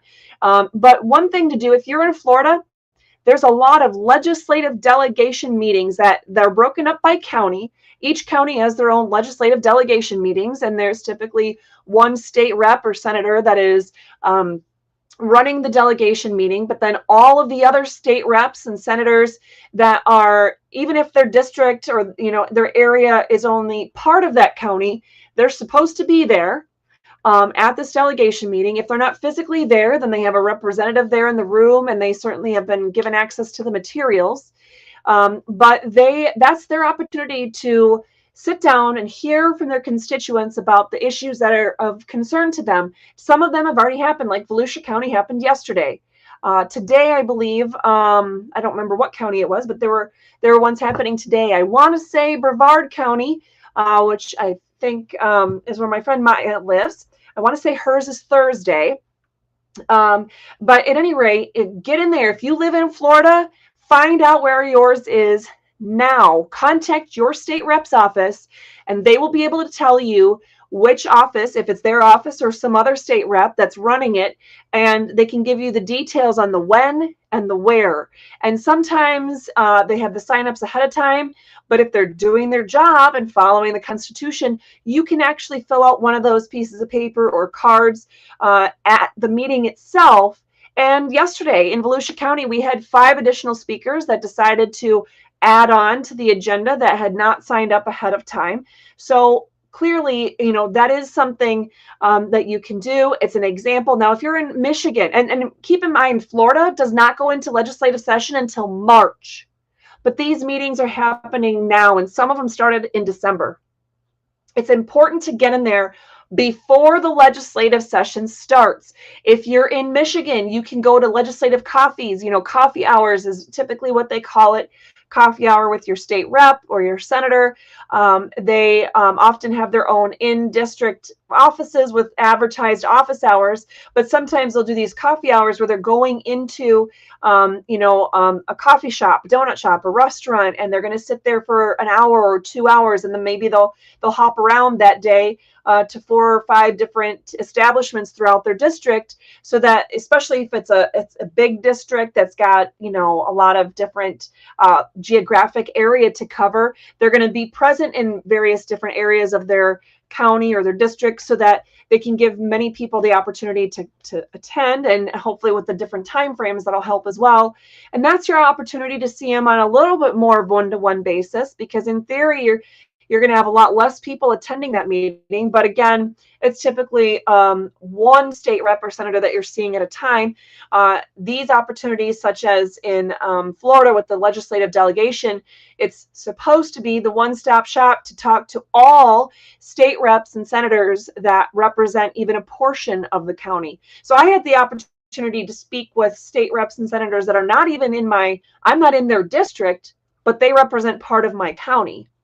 So it was a great opportunity, and I hate public speaking. And the person who was sitting next to me said to me, I know you've done this thousands of times at this point. What on earth would you be nervous about? And I'm like, I don't like public speaking, especially knowing that I was going to be recording it and sharing it with you later. I was super nervous about it. So everyone gets nervous about these things, but you can do it. Now, what about the fact that, hey, it's the beginning of the legislative session, or like in Florida, it's not this, the session hasn't even started yet. It doesn't start for 2 months. Shouldn't you wait till they get in office and, get set up and get going? No, it's vital that you get to them as soon as humanly possible. You want you and your issue to be on their radar right from the beginning. Right from the beginning. So before the session even starts, if that's possible. Like in Michigan, the session goes practically year round. So they're in session. They're in session right now. But in Florida, it doesn't start till now. I want to say most of the states in the country, more than 35 of them, I believe, are already in session by the end of this week. So the vast majority of them are already in session. But even if your state is not, I want to say Louisiana might be the one state that doesn't even start their legislative session until April. Doesn't matter. Contact your state rep and your senator. If you have opportunities to speak to the whole delegation of representatives and senators that are in your entire county, like we have here in Florida, do that. Get your face, get your name, get your organization, get your message in front of them now, and then follow up. Continue to have those conversations, have those one-on-one opportunities, utilize those coffee hours or those in-district office hours, get to know their legislative aides, do that kind of work. And it's not as overwhelming as it may seem. You've got to start somewhere though. Now, what if you have other people that are speaking on the same issues? Florida Freedom Keepers is an organization, much like Michigan Vaccine Choice, that in general focuses just on medical freedom issues. So if you have the same kinds of things that are being said over and over again, and you know that you have other people from your organization that are going to speak, do you feel like, you might feel like, gosh, I don't need to do this. Other people are already going to speak on these issues. No. The more they know that people in their area, the more constituents that will be willing to stand up and speak out on these, the better, especially if you're consistent. If you got 5 people from your district to hammer on these issues to your particular state rep or senator on the issue, on that same point every single month, 5 people. Let's make it easy. I was talking about 3 for 2023. Find 3 other people with you. 3 other people that will at least share the message by email. It doesn't take very long to send an email, especially if one of you comes up with the wording and the other ones just copy and paste. Maybe you have an organization that gives you wording and they make it super easy and you can click a couple buttons and send it and you're good. Just make sure you really trust that organization if you're going to sign your name to an email like that. But if you have email and phone number, give their office a call, do some follow-up in that regard. What about those in-service, in-district office hours. Or if you're close to the Capitol or planning a trip to the Capitol, that might be the best way to do it, especially if you live downstate and you're in Michigan. Lansing, it might be 1 hour, 2 hours, 3 hours. Within 3 hours from Lansing, the vast majority of people live within 2 or 3 hours of the state capital in Michigan. Yes, Michigan is huge. I mean, I was born in the UP. It is, I don't even know, 9 hours to Lansing from where I was born. That's a long trip. That's one way. But most of the population, the vast majority of the population, lives within 2 or 3 hours from the state capital. Take that opportunity once a month to be there when legislature is in session, but they're having office hours. It's in between committee meetings, whatever. Even if you're not sure when all those are, but their staff would still have the office open. You could stop by, leave your card, leave a one-pager, a flyer, a handwritten note ahead of time, whatever you need to do. Just have something of material to leave with them and your contact information, letting them know you're in their district, you stopped, you're watching, and many others have this same issue that they want pushed. If you did that every single month, you either stopped in their office in district. I was suggesting going to the state capitol, because then you can have a one-stop shop, your state rep and your senator and maybe some neighboring districts. The other ones that touch your county, perhaps, like with Michigan or Florida, the legislative delegation meetings, maybe you have the opportunity to meet 2 or 3 other state reps or senators and connect with them. Finding people from all over the state who might be willing to get in on or sponsor certain bills or certain issues. Those are wonderful opportunities. But even if you don't have the ability, you can't take time off of work, you can't drive that far. In Florida, I'm 4 hours from the Capitol now. One way, 4 hours. Man, that sucks. It shouldn't be all the way up in Tallahassee. If it were just Orlando, that would still suck, because traveling to Orlando, ick these days. And I grew up there. But it's something that it's freedom. You got to do it. But that's why you're going to narrow down your issues. You're going to be most effective with your time.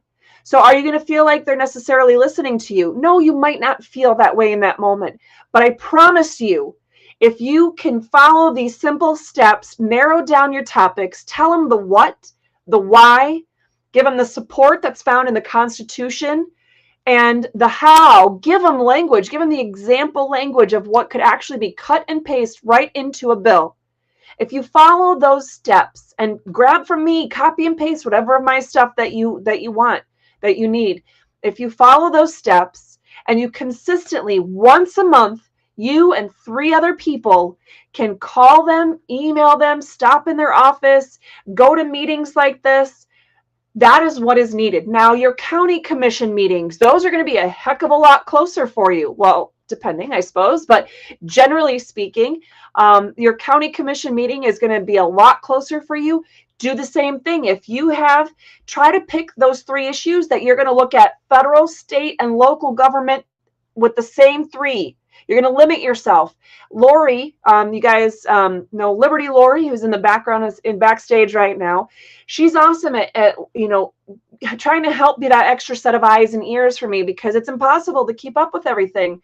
So sometimes Mike, my husband, the 3 of us, they'll send me stuff. Hey, this case happened. Hey, I heard this on the Dan Bongino show, or hey, this was on whatever, Senator Ted Cruz made a post about this on Twitter, whatever, right? Dinesh D'Souza had this on Truth Social, all these examples of things. And what I have found is that I've had to say to myself, oh, I need to pull up my list. What were the topics I was going to focus on again? And if it's 3, it's easier to remember, right? If it's not in the parameters, gosh, I really think I need to follow up on that. I'd love to do a video explaining this to people, or I'd love to get in on that and write an amicus brief or whatever. I've told myself I can't do it.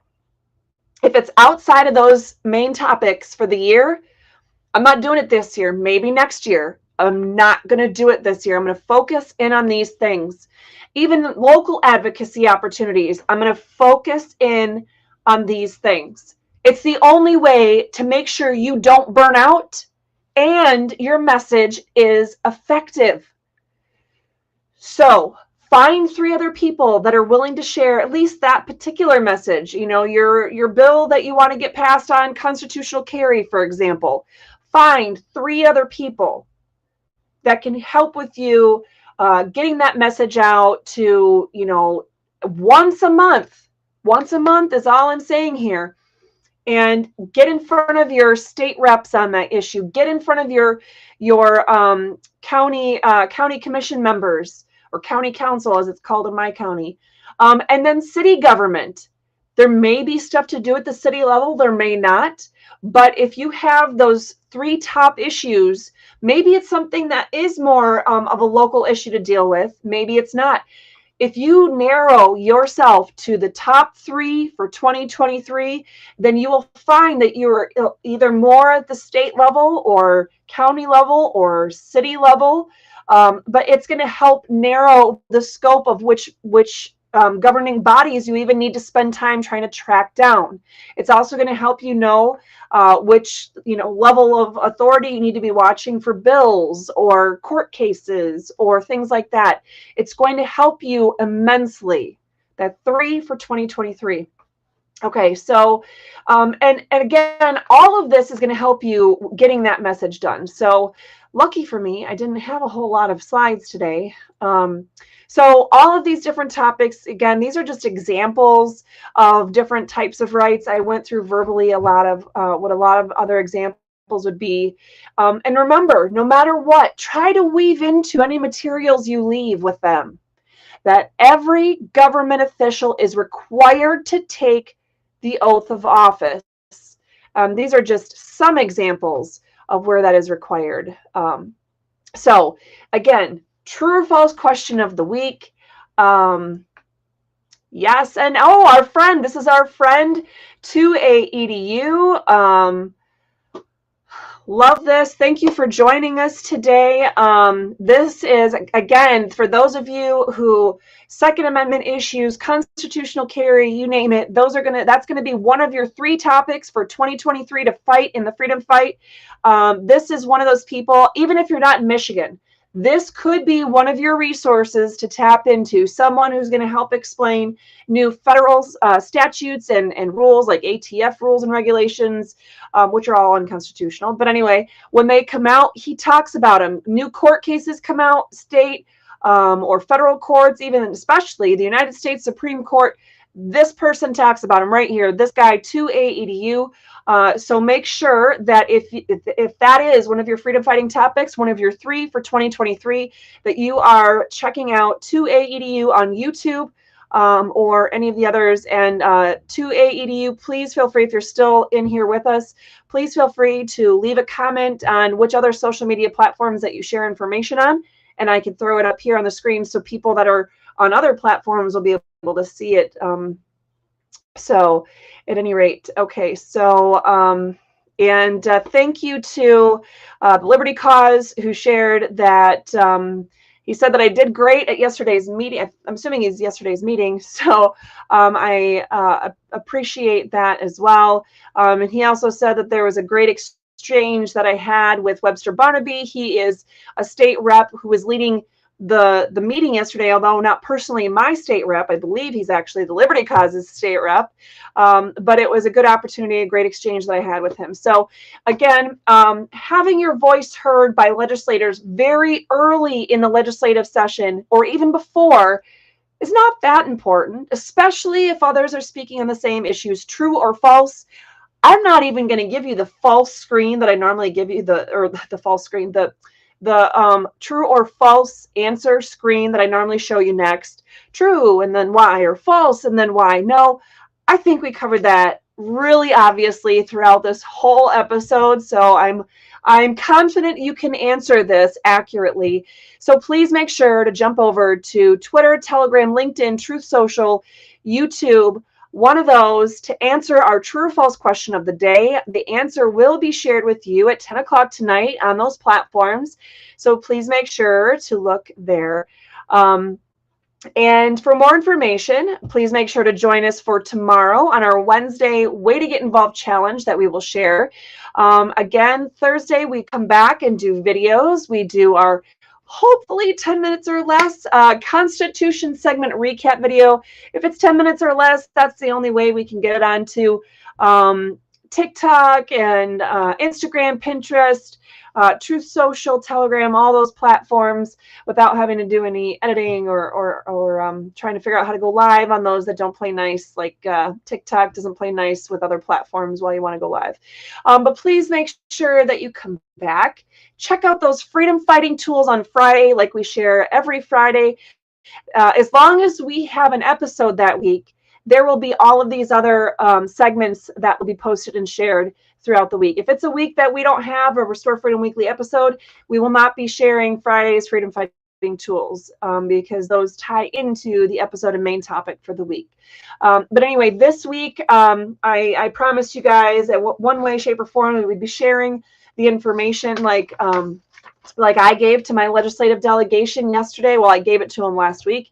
But information on the who, what, when, where, and why of what bills need to be passed this legislative session, keeping it simple as possible, but yet giving them the information they need and giving that push as to why. But anyway, we will be sharing those kinds of resources on Friday with our freedom fighting tools. And with that, I'm actually going to, let's see here. That's better. Okay. All right, so bringing in Lori. I wasn't doing, yes, here he is. I wanted to give him that chance. Well, he says, etc. 2A-EDU, you're killing me. The etc. is killing me. So 2A-EDU, he's on Locals. He's on, I didn't realize he's on Facebook. He's on Locals. He's on Facebook. He's on YouTube. I thought you're on like Truth Social and stuff. Anyway, apparently we're just going to look at YouTube, Facebook, and Locals. That is where 2A-EDU shares out information. And, I do know that he does some on Rumble as well. But you're killing me. I was trying to give you that one-stop shop plug so people on all the various platforms could see the one that they hone in on and be able to look for you there. But at any rate, no matter what platform, try looking for them. If you don't find them there, search for 2A-EDU, at least on YouTube, Facebook, and Locals, and Rumble. So, all right.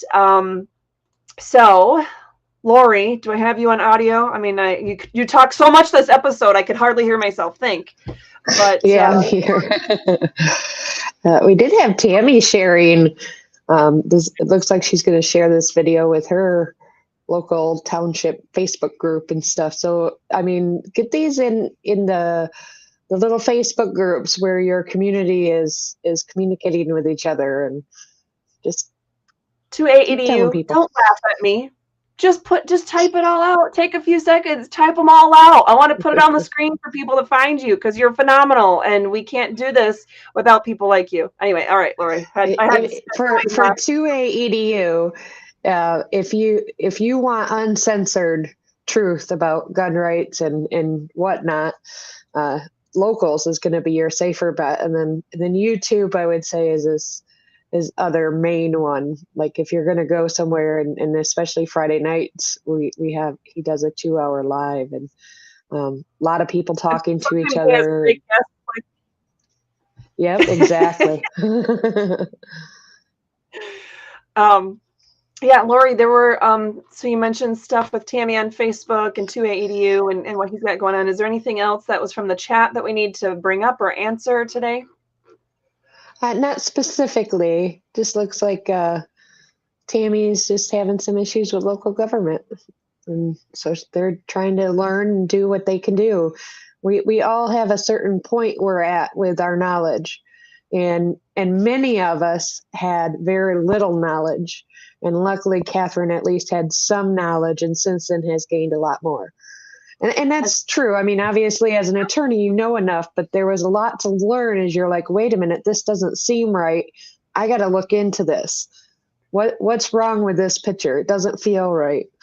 As an attorney, I did not know enough. Let's be honest. As an attorney who was damn good at what I do, I did not know enough about my freedoms, about the source of government power and authority, about our God-given liberties, about the Constitution. As an attorney, let's be honest, I did not know enough. It's through the course of what the government did and all their BS that I had to dive into it. I was forced at that point to fight like hell for my freedoms, and all I knew is that it felt wrong. And I had to educate myself on this. This isn't law school teaching me this stuff. This wasn't other attorneys educating me or going to a continuing ed seminar. No, this was me diving into it day after day after day.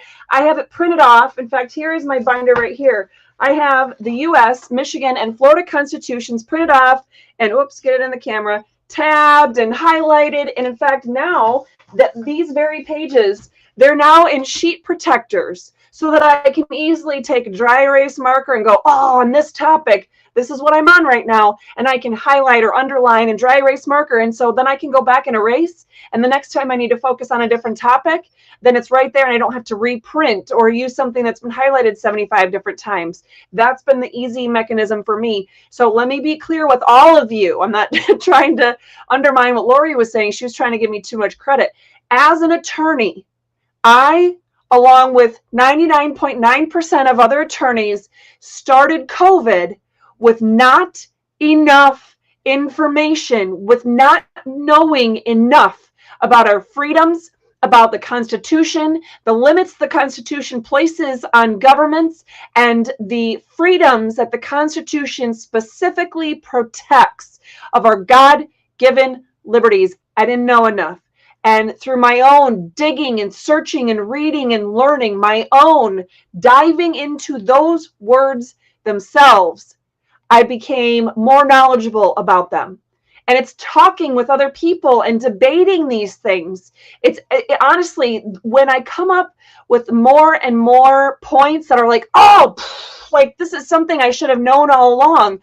Honestly, it's me being on other people's shows. It's when I go on a show like 2AEDU. It's when I go on a show like For the Republic with Alan Myers, who's based out of California. It's when I go on, these other people's shows and podcasts and even TV interviews and things where, sometimes it's in a debate when I've been on Fox 2 Detroit and I'm debating, what's the really ugly dude's name? Or Feiger.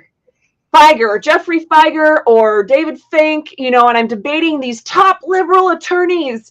And it's like, oh, that's what you guys think. And then that's able to hone in on what I'm doing and how to get better at, okay, no, shoot, I didn't know that was the thing they're going after. And then I get back into the word of the Constitution. What does this say? And I'm reading it and studying it. And I'm not letting it just sit at the level of education that I had out of law school or college, or even, the things that I studied and learned through the course of fighting for freedom in 2020.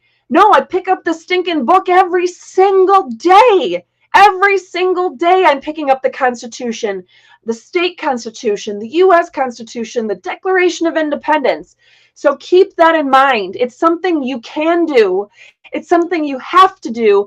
And the tools that we talked about today are literally, seriously, realistic ways to make it so that you don't get burnt out in this freedom fight and you can be most effective at your state, local, and even your federal levels of government. But how about for 2023?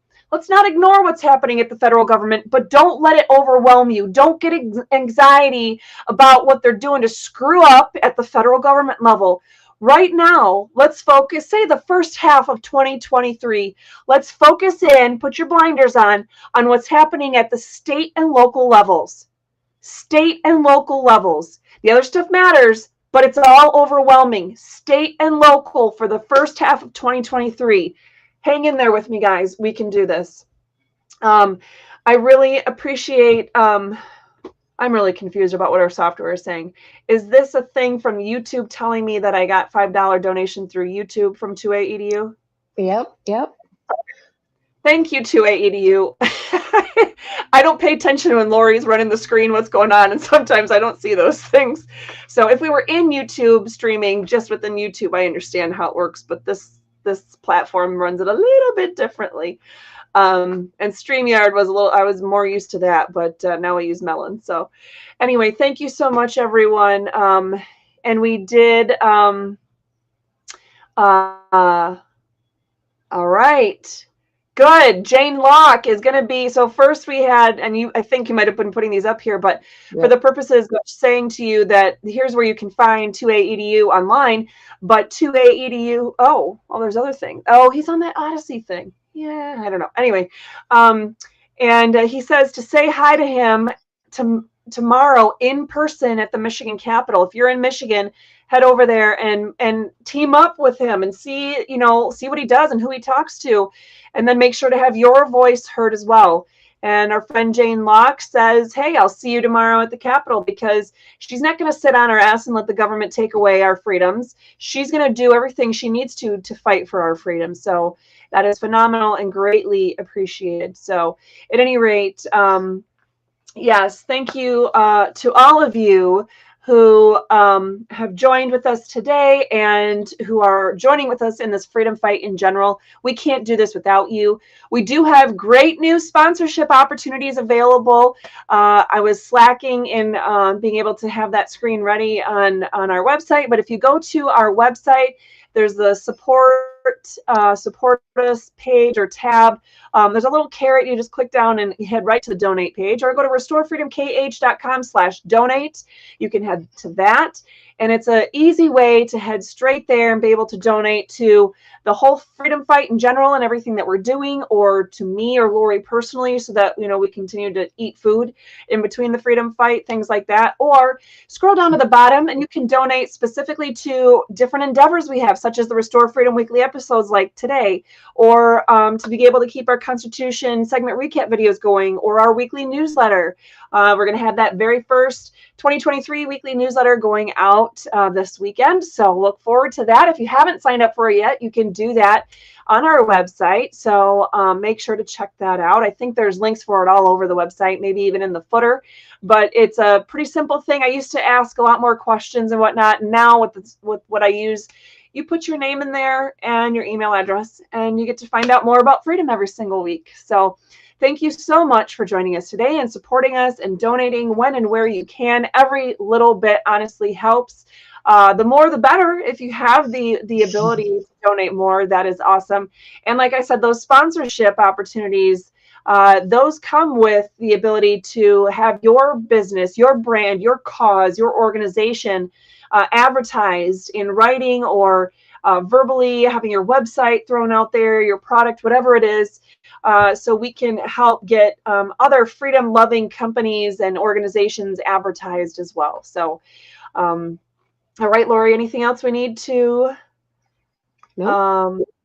All right. Oh my gosh, 2A EDU is going to be wearing a suit. Is that what he said? He's wearing a suit tomorrow? I've never seen you in a suit, man. I want a picture. Jane Locke, make sure that 2A sends a picture to me of him wearing a suit. The two of you together, if you can manage that. I want to see the both of you at the Capitol, talking to state reps, taking a picture, doing selfies. Send them to me, please. All right, guys. Then we can share it with everybody else, too. Yep. Yep. Well, thank you so much for joining us. I hope you all have a blessed day, and make sure to check out our other segments like we talked about later on this week. Bye, everyone.